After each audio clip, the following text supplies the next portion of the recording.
Halo pemirsa, apa kabar hari ini? Semoga selalu sehat di masa pandemi ini dan selalu bersemangat untuk menjalani aktivitas. Bagi pemirsa yang harus tetap bekerja di luar rumah, jangan lupa menggunakan masker. Hari ini program Berita News Point hadir menjumpai Anda bersama saya, Amirah Dinda. Selama 30 menit ke depan, News Point akan menyajikan berita terbaru seputar Universitas Brawijaya dan Malang Raya. Jangan kemana-mana, keep on our channel News Point.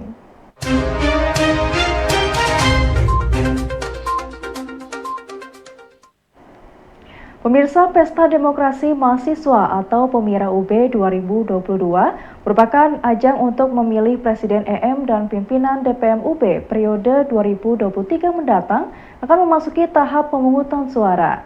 Tahap ini dilakukan melalui e-voting yang didesain oleh UPT Sistem dan Teknologi Informasi atau STI-UB untuk dapat menjangkau partisipasi pemilih mahasiswa di UB secara lebih luas. Ketua penyelenggara dari pihak dosen, Dr. Setiawan Nurdaya Sakti mengatakan para mahasiswa terlibat aktif dalam mengikuti pemungutan suara pada Pemira kali ini. Pada Pemira kali ini, pemilihan dilakukan secara e-vote. Jadi tidak memilih secara langsung, melainkan bisa melakukan pemilihan di tempat daerah masing-masing dengan mekanisme yang telah ditentukan oleh TIK Universitas Brawijaya. Kami berharap karena berbagai kemudahan sudah diberikan kepada mahasiswa Universitas Brawijaya, kami berharap partisipasi pemilih, yakni mahasiswa Universitas Brawijaya yang jumlahnya mencapai 65.000 lebih mahasiswa, itu sebagian besar bahkan hampir seluruhnya, bahkan alhamdulillah kalau seluruhnya bisa berpartisipasi memilih, menyalurkan hak pilih mereka di dalam Pemira tahun ini, Pemira yang akan dilakukan secara e-vote. Sebab kriteria, salah satu indikator dari Pemira ini adalah tingginya partisipasi pemilih di kalangan mahasiswa Universitas Brawijaya. Oleh karena itu, pada kesempatan ini kami mengajak kepada seluruh mahasiswa Universitas Brawijaya, ayo berduyun-duyun menyalurkan hak pilihnya di dalam Pemira Universitas Brawijaya tahun 2022 ini. Sukses untuk Pemira Universitas Brawijaya 2022. Pemira UB dinilai menjadi wadah bagi mahasiswa untuk lebih aktif dalam meningkatkan pengalaman organisasi mahasiswa. Inggita Kusuma Stuti, Wakil Dekan Bidang Kemahasiswaan Fakultas Ilmu Kesehatan, yang juga menjadi Wakil Ketua Penyelenggara Pemira UB dari pihak dosen mengungkapkan bahwa setelah berakhirnya pandemi sudah seharusnya mahasiswa menjalankan organisasi secara lebih antusias. Sementara itu, Ketua Pelaksana Pemira UB dari mahasiswa, Mutiara Devi, menilai partisipasi mahasiswa UB untuk berorganisasi masih perlu didorong. Jadi alhamdulillah dengan momen tahun 2022 ini adik-adik sudah melakukan pembelajaran secara luring, sehingga kegiatan organisasi mahasiswa semakin semarak begitu ya. Program-program kerja berjalan bukan hanya secara daring tetapi juga sudah secara luring. Saya rasa dengan momen sekarang sudah kembali lagi ke kampus secara luring, maka kegiatan kemahasiswaan, antusias mahasiswa terhadap kegiatan kemahasiswaan semakin tinggi begitu ya. Bisa dilihat sebetulnya bukan hanya sekedar dalam kegiatan organisasi tetapi juga terkait dengan perlombaan-perlombaan yang sudah diikuti mahasiswa secara luring. Antusias mereka terkait organisasi secara keseluruhan mungkin lebih banyak yang memilih untuk kupu-kupu. Kuliah pulang. Soalnya bisa dilihat dari tingkat partisipasi e-vote ini kan nggak terlalu banyak, nggak seperti mahasiswa yang kuliah pulang. orang yang ikut e-food ini kebanyakan yang aktif di organisasi atau yang peduli terhadap organisasi hal tersebut. Nah, kalau melihat antusiasmenya saya rasa masih kurang ya dari mahasiswa, tapi kami juga panitia juga berusaha mengupayakan yang terbaik, jadi apapun yang terjadi yaitu udah hasil jeripaya dari kami.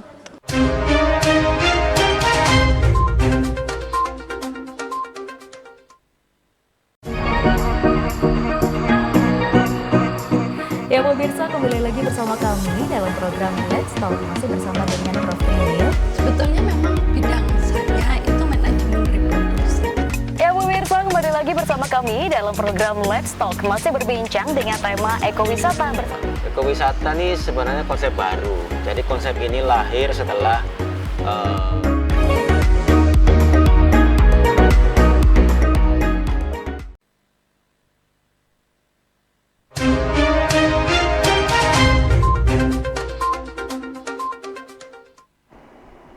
Program Akademi Wirausaha Mahasiswa Merdeka Universitas Brawijaya atau AWMMUB 2022 ternyata melahirkan 2 sistem informasi yang dapat mengakomodir program yang diikuti oleh 979 mahasiswa dari 134 perguruan tinggi di Indonesia. Sistem informasi ini mendukung kegiatan AWMM yang digelar secara blended learning yang dapat diakses di awmm.ub.ac.id dan expo.awmm.ub.ac.id. Ketua AWMM UB 2022 Ilhamuddin Nukman menjelaskan bahwa sistem informasi ini dapat menjadi modal untuk pengembangan kewirausahaan internal UB. Hal ini disampaikan saat virtual Expo AWMM UB 2022. Selanjutnya Bapak Ibu sekalian, tanpa kami sadari ternyata melalui program ini kami kemudian mengembangkan sistem 2 sistem informasi Bapak Ibu yang dapat menjalankan ini baik itu secara luring maupun dilaksanakan secara daring. Yang pertama, kita tanpa sadar karena kebutuhan situasi Bapak Ibu. Dari 979 mahasiswa itu yang bersedia hadir di Universitas Brawijaya adalah 40% dari totalnya. Akhirnya kami mengembangkan sistem pembelajaran yang blended. Ada yang hadir di Brawijaya, kemudian ada juga yang mengikuti secara daring melalui sistem yang dikembangkan, yaitu awmm.ub.ac.id. Nah, program ini, sistem informasi ini, kami berharap ini nanti bisa digunakan oleh Universitas Brawijaya untuk menjadi salah satu model pengembangan kewirausahaan secara internal di Universitas Brawijaya. Yang kedua, kami juga ingin melaporkan bahwasanya Pak WR juga dan Pak Dr. Bambang, Pak WR Dimas, bahwa dari sini juga awalnya kita merencanakan kegiatan expo itu secara luring. Namun karena situasi yang tidak memungkinkan, akhirnya kami mengembangkan sistem informasi yang kedua, yaitu expo.awmm.ub.ac.id, di mana kedepannya kalau selama ini kita melaksanakan program kewirausahaan internal, kita belum bisa bagaimana mengumpulkan semua dokumen, semua video, semua proposal, dan lain sebagainya dalam satu sistem. Maka dengan sistem yang kita kembangkan, expo.awmm.ub.ac.id ini, maka semua data, semua proposal, semua prototype, dan semua laporan mahasiswa 100% bisa kita kumpulkan melalui Sensi. Kepala Program Wirausaha Merdeka Pusat Kemendikbudristek Dr. Wahyu Hari Haji yang hadir dalam virtual Expo AWMM UB 2022 mengatakan bahwa tingkat kepuasan peserta yang mengikuti program AWMM UB sangat tinggi. Tercatat 53% peserta mengaku sangat puas dan sebanyak 30% mengaku puas, sehingga diharapkan UB dapat berkiprah kembali pada program AWMM tahun depan. Untuk pendaftaran itu sekitar awal kita targetnya 10.000, tapi yang daftar itu ada yang tadinya lambat, tapi pas kira-kira minggu kedua pendaftaran itu naik menjadi 41.000 mahasiswa yang daftar. Nah, meningkat nih, animonya meningkat. Nah, terus dalam perjalanannya gitu ya, kemarin seleksi gitu ya, ternyata hanya bisa 11.000 yang kita bisa terima. Kemudian di akhir program saya adakan survei kepada peserta. Jadi seluruh peserta itu kita minta coba berikan tanggapan, gitu ya. Nah hasilnya itu ada, semoga saya nggak salah ya, jadi sekitar 53% itu puas sekali, gitu ya, dan 30 sekian persennya itu puas. Jadi yang kurang itu sedikit sekali. Jadi tingkat kepuasan yang tinggi, ya rata-rata di seluruh program ini bagus, dan khususnya di Brawijaya ini tingkat kepuasan ini tinggi banget. Karena saya nggak bawa data ya, itu ada datanya sebenarnya. Data itu di Brawijaya cukup bagus. Makanya saya berharap Brawijaya untuk tahun 2023 bisa menyiapkan diri untuk mengikuti kembali. Karena tetap saja walaupun sekarang sudah bagus, kita akan evaluasi lagi. Jadi Brawijaya tetap kita minta mengirim program, termasuk nanti ada inovasinya apa gitu ya. Nah, kita akan adu lagi nanti dengan perguruan tinggi yang lain. Kalau kemarin ada 142 perguruan tinggi yang mendaftar, saya yakin ya dengan adanya ini akan lebih banyak lagi pesertanya, dan persaingan perguruan tingginya juga akan semakin ketat. Saya yakin di UB ya dengan Pak WR3 sudah menyiapkan itu lebih baik. Presiden Joko Widodo menyampaikan bahwa penerbitan keputusan Presiden tentang penghentian kebijakan PPKM sedang menanti kajian terkait tingkat imunitas masyarakat atau serosurvei. Spesialis patologi klinis UB Dr. Syahrul Hilmi menyampaikan bahwa jika hasil serosurvei menunjukkan 90% lebih memiliki antibodi yang protektif terhadap virus COVID-19, maka menjadi indikator bahwa Indonesia telah berhasil menurunkan angka transmisi. PPKM itu merupakan salah satu strategi ya untuk mengendalikan pandemi ya, dengan cara membatasi migrasi atau perpindahan dengan tujuan supaya terlokalisir kalau ada kasus misal di suatu tempat tidak merebak ke tempat yang lain. Ya.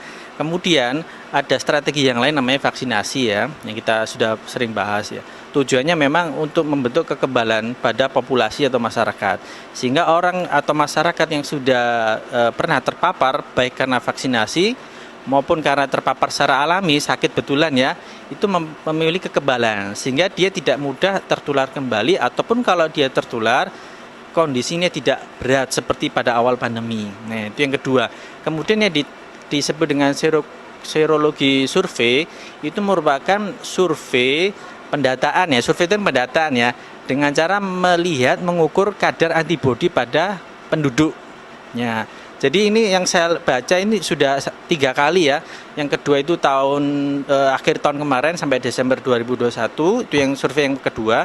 Kemudian survei yang terakhir bulan Juli 2022, itu hasilnya memang dari 100 kabupaten kota yang diteliti di 34 provinsi ya. Pada survei yang kedua itu tingkat kekebalan itu sudah dimiliki oleh 86% lebih populasi di Indonesia. Ya, artinya sudah lebih dari 80-70 ya. Kemudian pada Juli 2022 itu hasilnya meningkatnya. Jadi sekitar 98,5% rilis di media dengan kadar antibodinya yang protektif terhadap virus ini meningkat meningkat lebih tinggi. Ya. Jadi ada kemungkinan peningkatan antibodi dan peningkatan populasi yang memiliki antibodi ini bisa karena infeksi alami ya. Kemudian juga bisa karena vaksinasi booster tadi yang terakhir ya, awal tahun dan tengah tahun 2022. Jadi memang ada efeknya bahwa vaksinasi dan infeksi yang alami ini meningkatkan antibodi. Nah, sehingga surveinya kalau 90% lebih populasi di Indonesia ini dikaji ternyata sudah reaktif atau positif memiliki antibodi yang protektif, maka memang salah satu indikator bahwa ada kemungkinan kita bisa menghentikan transmisi atau mengurangi istilahnya morbiditas ya, atau angka kesakitan. Kalau dulu awal pandemi 2019-2020 kan banyak yang meninggal ya. Nah, masuk 2021 ada Delta, ada Omikron terakhir ya. Kemudian varian dari Omikron, SBB dan sebagainya. Semakin ke sini kita lihat angka kasus yang berat-berat semakin turun. Jadi memang ini reflektif ya, atau sejalan dengan antibodi yang sudah dimiliki oleh penduduk di Indonesia.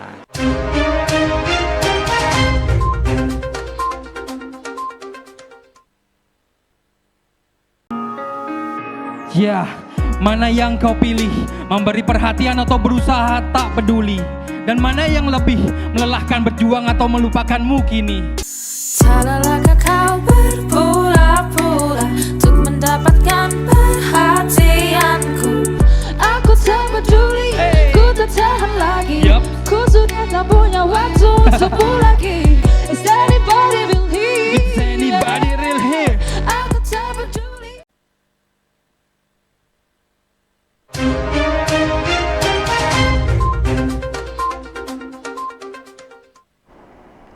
Pemirsa, kajian serologi survei yang saat ini dilakukan oleh pemerintah akan menjadi landasan untuk mencabut kebijakan PPKM dalam upaya penanganan kasus penyebaran virus COVID-19.